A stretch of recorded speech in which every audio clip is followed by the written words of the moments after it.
I'll talk a fair bit about electric today. There's a lot to talk about, there's a little bit in it.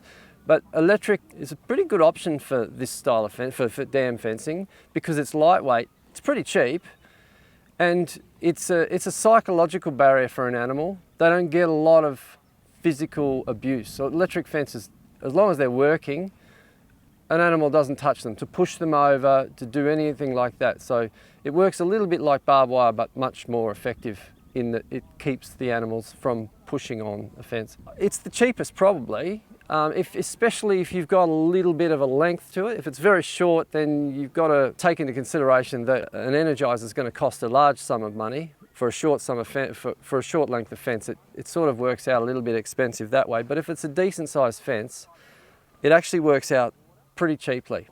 For wire and posts, not for end assemblies, electric works out around $7 a metre, materials only, that's not fitted up. Earthing is important to talk about.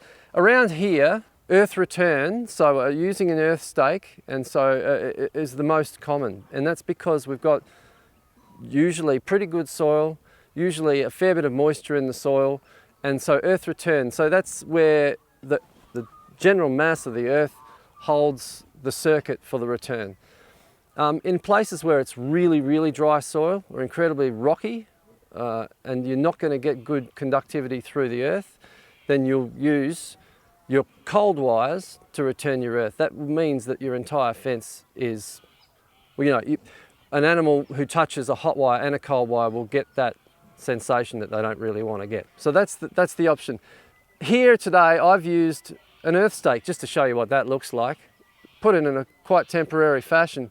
But because this is a very steel fence, it's all steel, you could just clip it straight to any of your cold wires or your assembly or a T-post or anything like that. That's all good for earth return.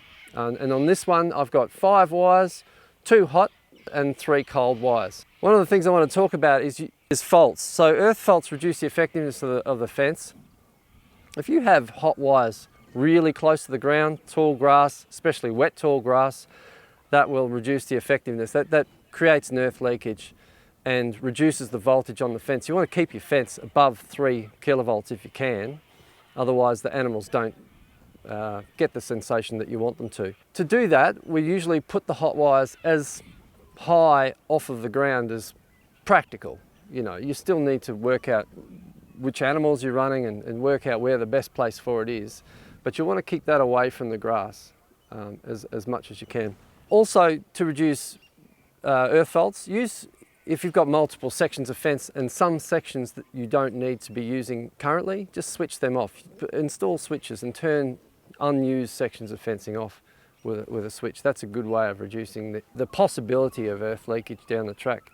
Now you can get portable electric fencing. You've seen it around, it's got that white wire with the roller or the tape as well. That's really good stuff for very temporary, if you need to run out something very temporary, but it really is no good for what we're trying to achieve here, which is a permanent fence, or at least a semi-permanent fence. If that stuff sits out in the weather, it's not going to be much good for very long.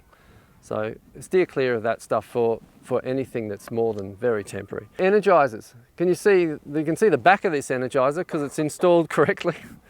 That's north. Solar panels headed to the north. Energizers, you can either get a solar one. They're fantastic if you're remote and you can't run power there. That's what you need to do. But if it's close to the homestead and you can get power really easy, you'll save a fair bit of money by being able to plug the thing in at home or at a shed or something like that. They're quite a bit less expensive. There are different sizes. So for very big systems, you'll need a much larger energizer. For little systems, a little one will be fine.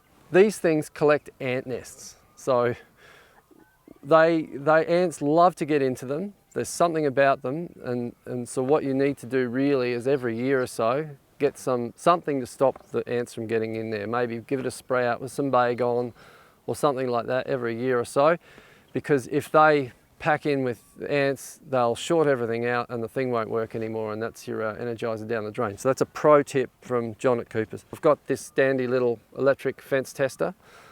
So for this, I'm actually going to liven up this fence, if you don't mind. I'm going to turn it on just to reduce power. Now for this, it's really easy. All I do is I connect it there. It turns itself on automatically. It says that I've got 5.4 kilovolts on it. And it also says that I've got an earth leakage of 0.1 of an amp, which is really low, 100 milliamps. It's very, very low. If I had a big, like a branch over 100 meters down and something was wet and it was draining down, the amps would be through the roof, and this one would have an arrow pointing that way. So it can be in the middle of the fence and it'll tell me which direction to look for the fault. It's a really handy little tool. So that's pretty cool. And like I said before, 3,000 volts, 3 kilovolts is about the minimum that you really want to be able to effectively keep animals out.